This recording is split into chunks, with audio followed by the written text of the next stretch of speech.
자녀답게 사는 자녀답게 사는 것은 단순히 그 자녀로서의 의무를 다하는 그런 자세만을 이야기하지 않습니다. 자녀답게 사는 것은 당당한 자녀의 권리를 누리는 것, 이것도 포함합니다. 이제 물론 그 자녀의 권리가 뭐냐, 이거에 대해서 잘 이해해야만 합니다. 제 생각인데요. 이건 그냥 전적으로 제 생각이에요. 자녀의 특권 중에, 자녀가 누릴 수 있는 그런 특권 중에 제일이 뭘까? 그러니까 제일 그래도 그 강력한 특권이 뭘까? 이렇게 혼자 이렇게 고민해 본 적이 있어요. 그런데 자녀가 가질 수 있는 특권 중에 가장 큰 특권은 아마도 필요 요구권인 것 같습니다. 필요 요구권.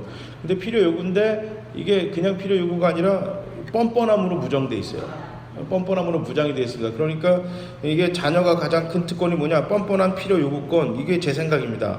이게 제가 생각할 때는 자녀들은 뻔뻔한 필요 요구권이 이제 자녀의 특권인데, 이제 이것을 저는 기도라고, 성경에서는 기도 이렇게 말하고 싶습니다. 기도의 종류가 다양해요. 그러나 대부분의 기도는 종류에 상관없이 자신이 원하는 바를 하나님께 구하는 겁니다. 그죠? 자신을 위한 기도든 다른 사람을 위한 기도든 어쨌든 우리가 하나님께 요구하고 결과를 기대하는 것이 기도입니다. 그래서 기도가 하나님 자녀의 최고의 특권이다. 오늘 이렇게 설교를 준비했고 이렇게 이야기하려고 합니다. 오늘 본문, 특히 이제 오늘 읽었던 본문은 예수님께서 우리에게 가르쳐 주신 기도의 모델입니다. 기도의 대상을 정확히 우리 입으로 고백하면서 주기도문을 시작해요. 오늘 이제 우리가 이게 교회를 좀 오래 다니셨던 분들은 마치 주문처럼 외우는 거잖아요. 하늘에 계신 우리 아버지 이렇게 하면서 주기도문이 시작합니다. 그러니까 주기도문의 시작은 기도의 대상이 누구냐? 이거를 선명하게 밝히면서 이 기도가 시작합니다. 주기도문이 다 싫은 건 아니지만 특별히 제 마음에 와닿는 부분이 오늘 본문입니다. 하늘에 계신 우리 아버지, 이름이 거룩히 여김을 받으시오면 쭉 나가지만 그것도 이렇게 중요하지만 저는 이 특별히 하늘에 계신 우리 아버지, 이게 참 마음에 와닿아요. 이 본문을 이제 충실하게 번역하면, 이거를 이제 원문에 충실하게 번역을 해보면 하늘에서 살고 있는 우리 아빠라는 뜻입니다. 하늘에 계신 우리 아버지가, 이게 되게 우아하게 표현됐지만 이 원문에 그대로 이렇게 충실하게 해석하면 하늘에 살고 있는 우리 아빠, 이 뜻입니다. 아버지보다는 아빠가 느낌이 훨씬 좋죠. 어떠세요? 아버지보다 아빠가 좋잖아요. 저도 언젠가부턴가 얼마 안 된 것 같아요.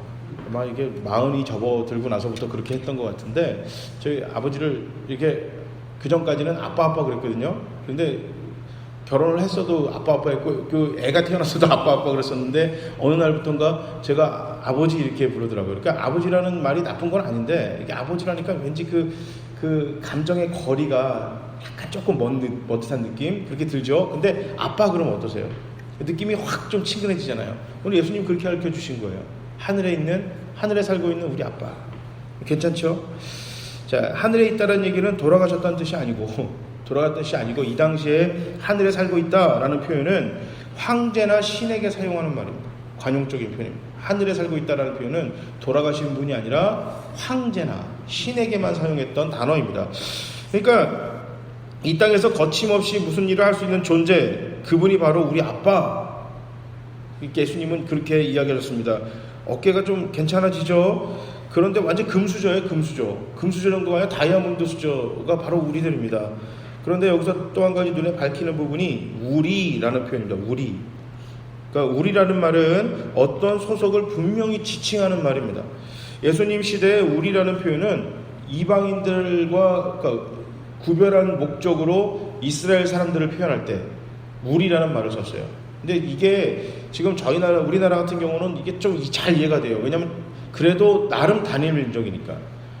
나름 단일 민족이기 때문에 우리 대한민국 할 때 우리라는 표현을 하면 느낌이 와요. 그 일본 사람, 중국 사람, 미국 사람 주변에 있는 나라들과는 우린 정말 다르다라는 느낌이 확 오지만, 이게 이 인종이 많이 섞인 나라에서 우리라는 개념할 때, 나라를 표현할 때 우리는 좀 이렇게 마음에 잘 와닿지 않는 부분이 있는데, 오늘 본문의 이스라엘도 이 당시는 단일 민족이었습니다. 그러니까 우리라는 표현을 쓸 때는 특별히 이방인들과 자기들을 비교할 때 썼고요. 그 다음에 이제 그 예수님 시대, 이 성서 시대에는 이제 막 그 많은 그 헤게모니 싸움이 있었어요. 그러니까 쉽게 말하면 밥그릇 싸움이 있었는데 뭐 바리새파, 사두개파, 그다음에 뭐 그냥 일반적으로 열심당하는 그런 사람들, 그다음에 평민들 이렇게 각각 계층마다 싸움이 있었어요. 그래서 우리라고 쓸 때는 그 같은 편을 이야기할 때 확실하게 사용할 때 이렇게 쓰는 표현이었습니다. 이런 점을 고려할 때 오늘 본문의 우리는 기독교 공동체를 지칭합니다. 물론 하나님께서 모든 창조물들의 신이고 모든 창조물들의 아빠입니다.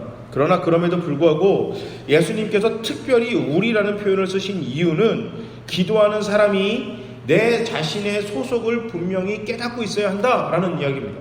그러니까 지금 우리가 할 때는 하늘에 계신 우리 아버지라고 할 때 우리라고 하면 그냥 자연스럽게 기독교인이다 뭐 이렇게 얘기하겠지만 이 당시만 해도 우리라는 표현을 쓸 때는 굉장히 비장한 단어로 쓰는 거예요. 왜냐하면 지금 예수님이 이제 그 승천하시고 하늘로 가시고 그 다음에 남아있는 제자들이 있을 때를 한번 생각해보세요. 초대교회가 이 주기도문을 할 때는 지금 유대교랑 확실하게 이제 구분이 된 겁니다. 기독교가. 그러니까 지금 내가 기독교라는 이유만으로 내가 예수를 믿는다는 이유만으로 실제로 죽을 수 있는 상태예요. 그러니까 이 우리라는 말을 쓸 때 우리 아빠, 우리라는 말을 쓸 때는 이게 굉장히 그 당시 초기 기독교 사람들은 비장한 마음으로 이렇게 우리라는 걸 쓴 거거든요.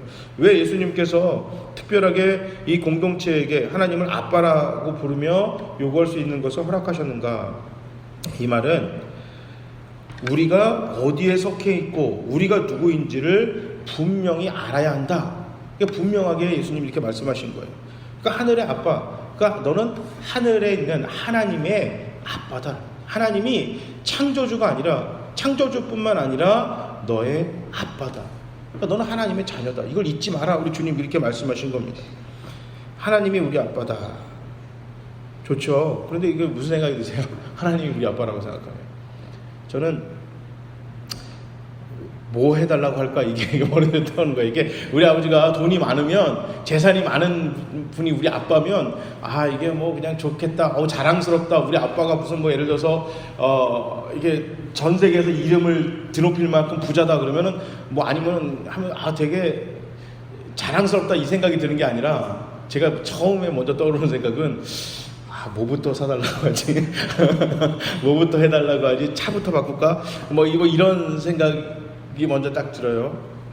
자, 오늘 그 자녀의 특권 중에 가장 큰 특권이 제가 뭐 같다고 그랬어요? 그 뻔뻔한 요구권.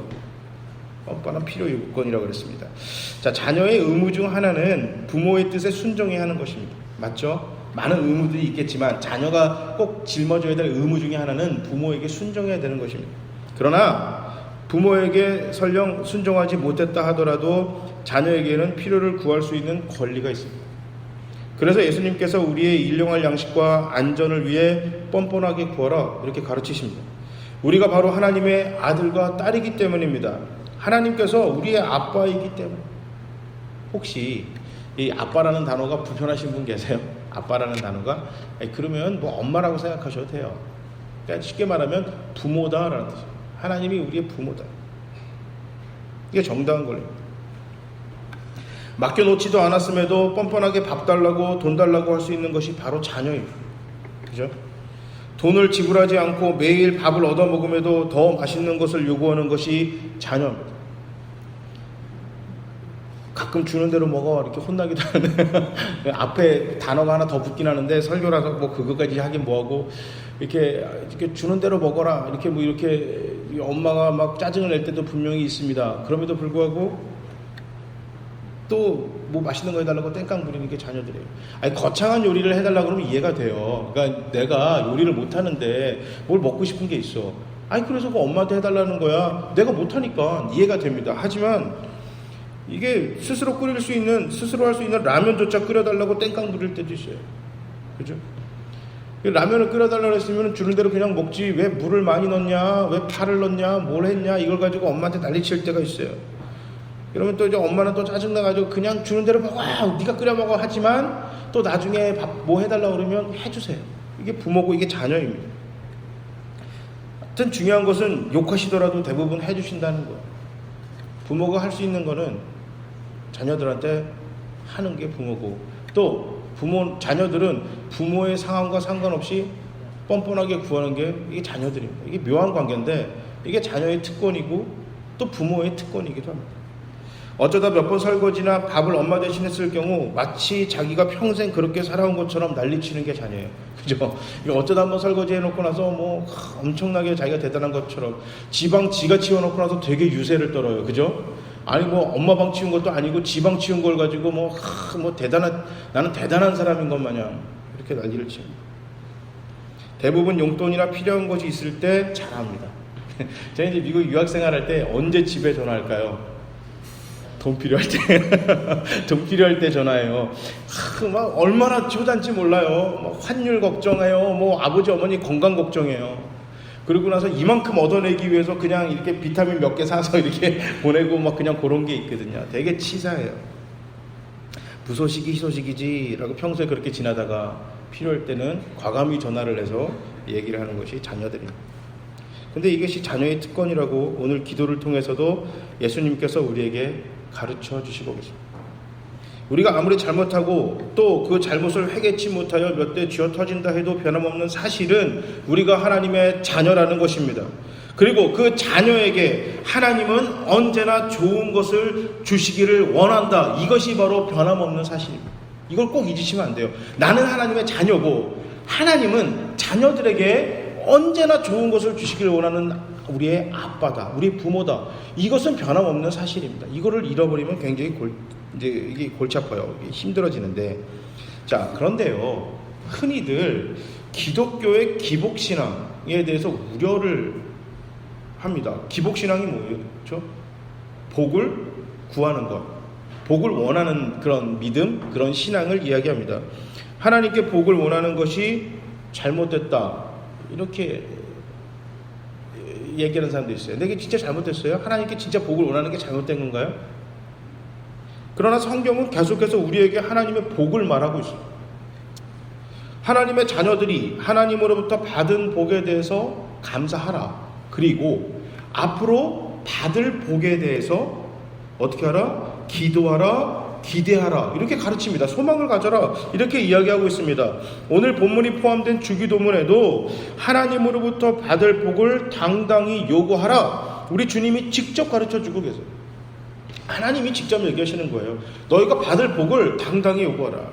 히브리서 11장 6절은 이렇게 이야기하고 있습니다. 믿음이 없이는 하나님을 기쁘시게 하지 못하나니 하나님께 나아가는 자는 반드시 그가 계신 것과 또한 그가 자기를 찾는 자들에게 상 주시는 이심을 믿어야 할지니라. 아멘. 하나님이 계신 것을 믿고 동시에 하나님을 찾는 이에게 상 주시는 분을 믿는 자가 하나님을 기뻐하시게 만드는, 하나님을 기뻐하게 만드는 믿음의 사람이다. 오늘 히브리서는 이렇게 얘기하고 있습니다. 이상하잖아요. 우리는 기복신앙이 잘못됐다. 이것을 이렇게 샤머니즘과 이렇게 섞여져가지고 교회 와가지고 하나님 잘해주세요, 복 주세요, 이러는 게 잘못된 것처럼 이야기하기도 하는데, 저도 수없이 얘기를 했고.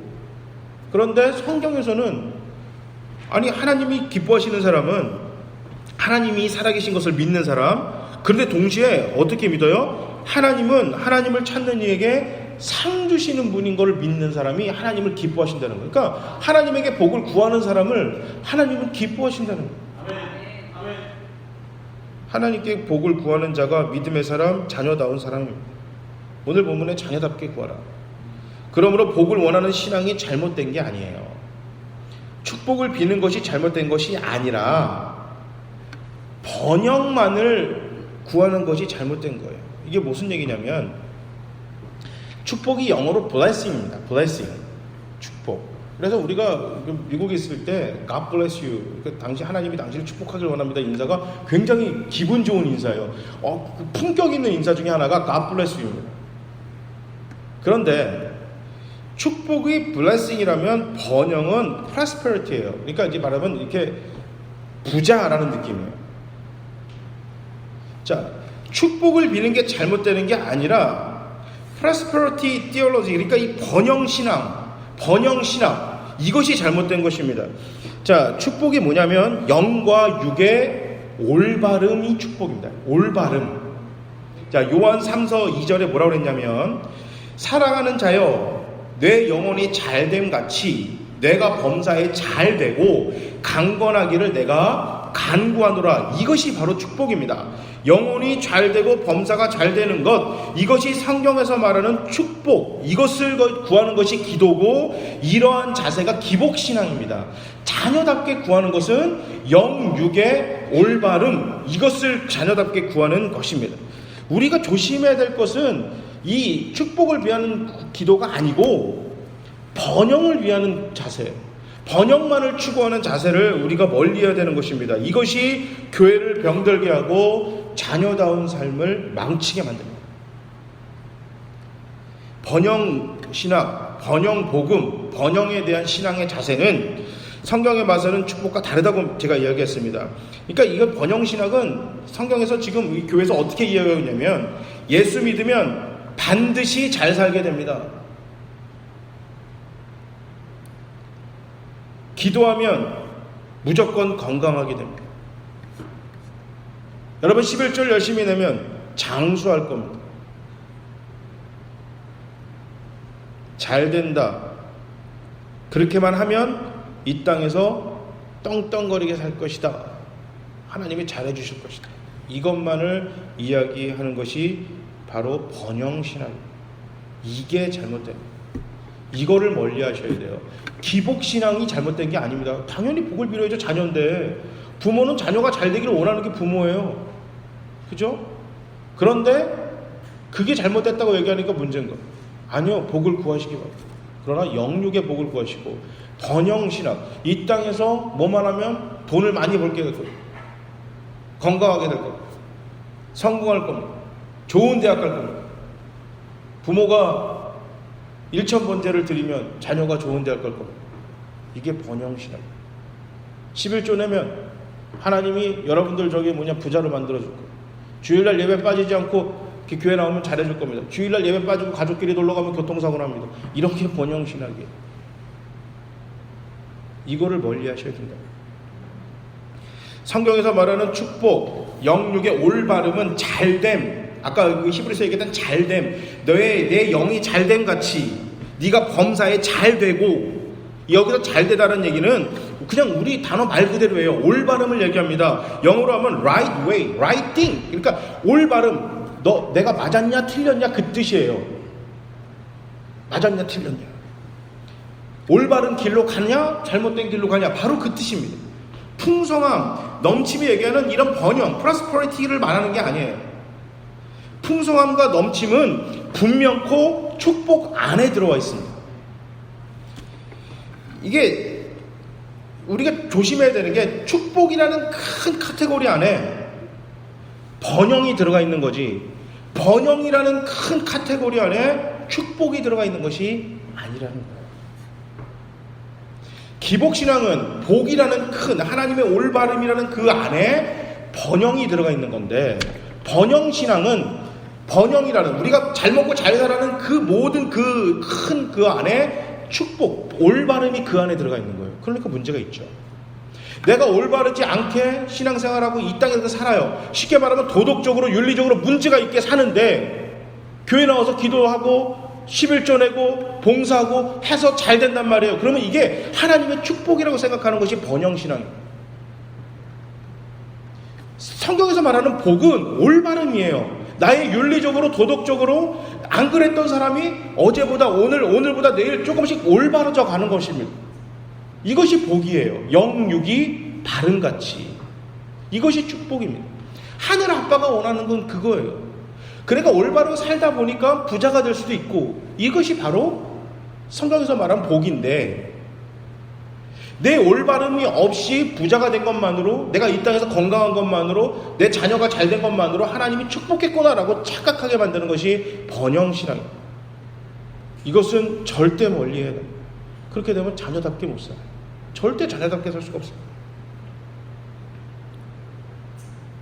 올바른 길을 가도록 도와주시는 것이 성경에서 말하는 복입니다. 이것을 비는 것입니다. 이것을 구하는 것입니다.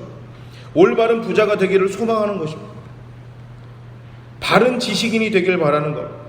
내가 원하는 육의 번영이 이루어지지 않더라도 올바른 생각과 마음을 갖도록 구하는 것입니다.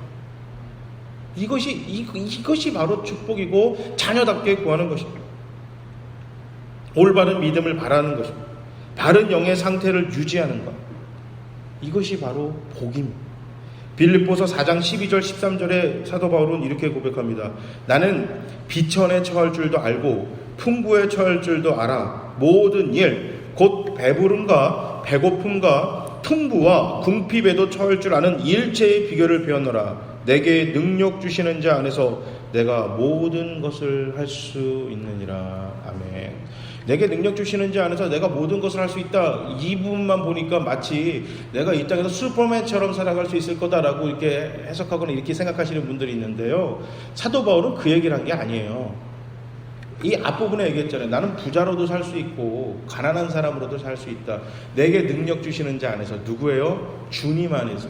In Christ. 예수 그리스도 안에서 내가 부자도 될 수 있고 가난한 사람도 될 수 있다. 내가 예수 안에 거한다면 내가 부자로 살든 가난한 살든 아무런 문제가 되지 않는다. 능력 주시는 자 안에서 나는 모든 것을 할 수 있다.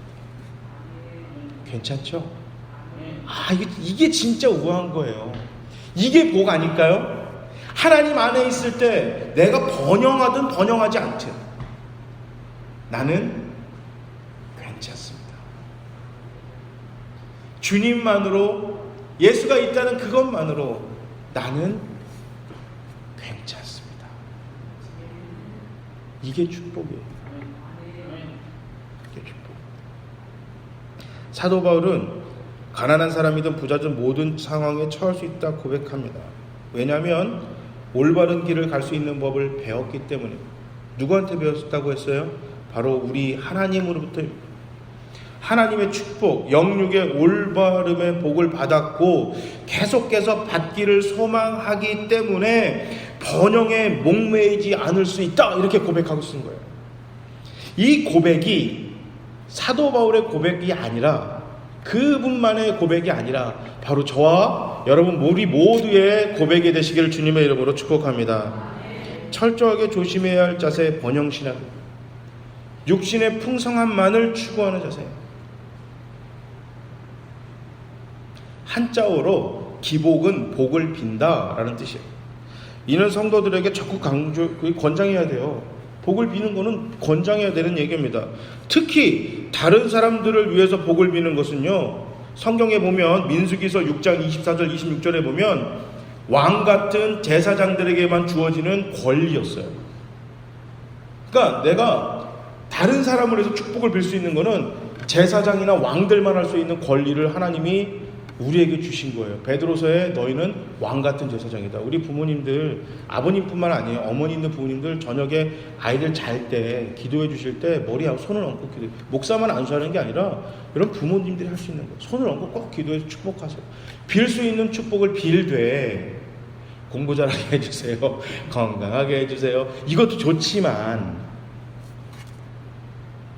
공부도 잘했고 건강도 하고 외모도 출중한데 이 아이의 이 속마음이 아프면 어떡해요?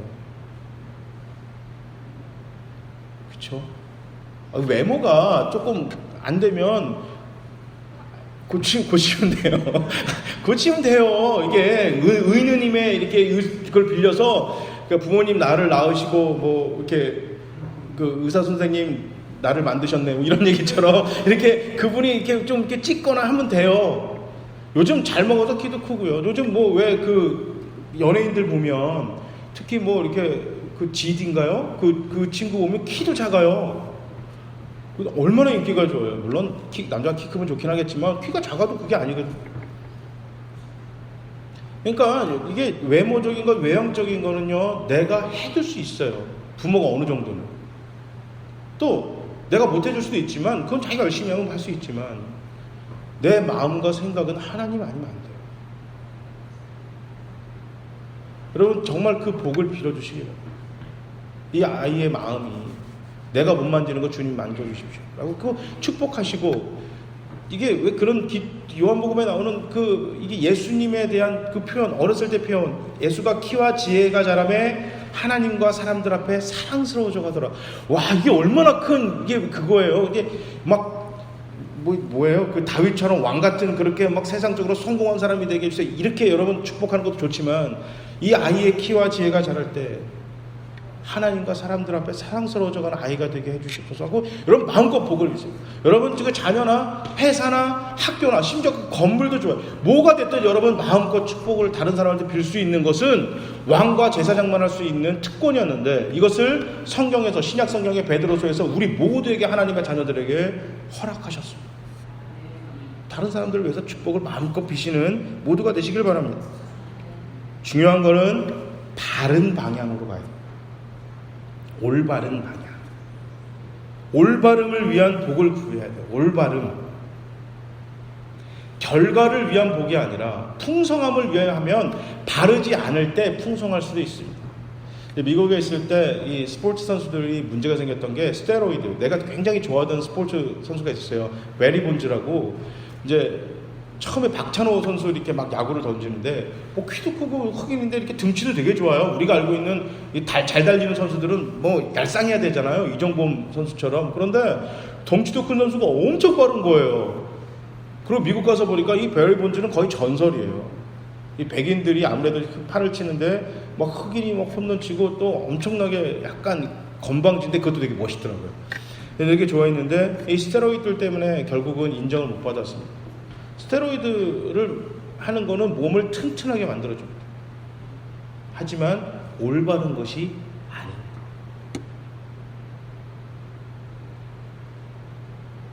아닙니다. 풍성함을 위해 추구하다 보면 올바름에 대해서 우리가 눈을 감을 때가 있어요.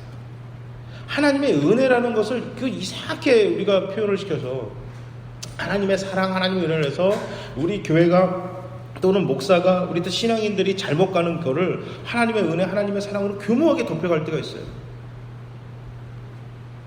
그러나 하나님 그거 진짜 원하시는 것이 아니에요. 바르지 못한 길로 가는 것 하나님 좋아하지 않으세요. 아니 그래서 어떤 부모가 내 자녀가 못된 길로 가는 걸 좋아하는 부모가 어디 있겠어요. 일반적이라면 대부분 부모는 내 자녀가 풍성하기도 하지만 올바른 풍성한 사람이 되는 걸 정말 원하잖아요. 우리 주님도 마찬가지다 알아요. 반드시 하나님께 복을 구하시길 바랍니다. 그래서 기도할 때 하늘에 있는 우리 아빠에게로부터 받을 복을 원한다라는 강력한 그 메시지를 예수님이 전하신 겁니다. 다른 것에 기웃거리지 마시기 바랍니다. 하나님이라고 얘기해놓고 그 하나님이 돈이 되든가 권력이 되든가 내 지식이 되든가 내 부모가 되든가 내 자녀가 되지 내 배우자가 되지 마시기 바랍니다. 정말 창조주 하나님, 나를 위해서 십자가에 달려 죽을 만큼 우리를 사랑하신 그분, 그 하나님께만 복을 구하시기 바랍니다. 그 다음에 영적인 복과 육적인 복을 함께 올바른 복을 갈 수 있도록 구하시기 바랍니다. 이스라엘 백성들이 잘못했던 것은 복을 구하는 대상이 잘못됐었습니다. 그것이 우상을 섬겼습니다. 그리고 말씀을 지키지 못했습니다. 올바른 길로 가는 게 아니라 풍성함을 위해서 그들이 추구하다 보니 도덕성과 윤리성에 문제가 생겨요. 도덕과 윤리에 문제가 생겼어요. 이것이 전제가 된다면 하나님께 올바로 구하고 하나님께 구하고 우리가 올바름을 위한 복을 구한다면 이 복을 구하는 자세는 성도가 가지는 특권입니다. 이 복을 구하는 기도는 하나님을 향한 우리의 특권입니다. 하나님께서 자녀들에게 약속하신 겁니다. 복을 비는 것이 아니라 어떤 복을 구하는 것인가 굉장히 중요합니다. 어떤 복을 구하는 것가 중요합니다. 가장 중요한 건 어떤 대상에게 구하냐. 어떤 대상이냐. 하나님한테 구하는데 올바른 방법이 아닌 방법으로 하나님이 해주실 거다. 여러분 솔직히 그렇게 생각은 안 하잖아요. 아니 시험을 보는데 하나님 시험 잘 보게 해주세요. 나 진짜 이 나와야 됩니다. 이번에 무슨 뭐 이렇게 해야 됩니다. 하는데 올바르지 않는 방법으로 컨닝으로 내가 점수가 받았어요. 그래서 A가 받아서 진짜 패스했습니다. 하나님이 해주신 거예요? 기도했으니까? 아니죠. 아닙니다. 기도는 자녀의 특권입니다.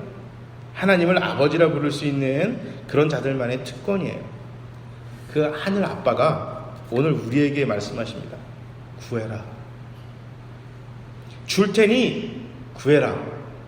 단 자녀답게 구해라. 자녀답게. 영과 육의 올바름을 위해 뻔뻔하게 소망하며 구하라 이렇게 말씀하십니다. 자녀의 가장 큰 특권, 뻔뻔한 요구권, 필요 요구권. 그런데 올바름을 위해 뻔뻔하게 우리의 필요를 요구하시길 바랍니다. 하늘에 계신 내 아빠, 우리 아빠가 말씀하고 계십니다. 구할만 하니 자녀답게 구해라. 너는 구할만 하니 자녀답게 구해라. 올바름의 축복을 풍성하게 누리시. 풍성함을 위해 올바름을 포기하는 게 아니라 올바름의 축복, 이 바름의 축복, 이것을 영육의 강건한 바름의 축복을 풍성하게 누리시는 저와 여기 있는 모두가 되시기를 주님의 이름으로 축복합니다. 아멘.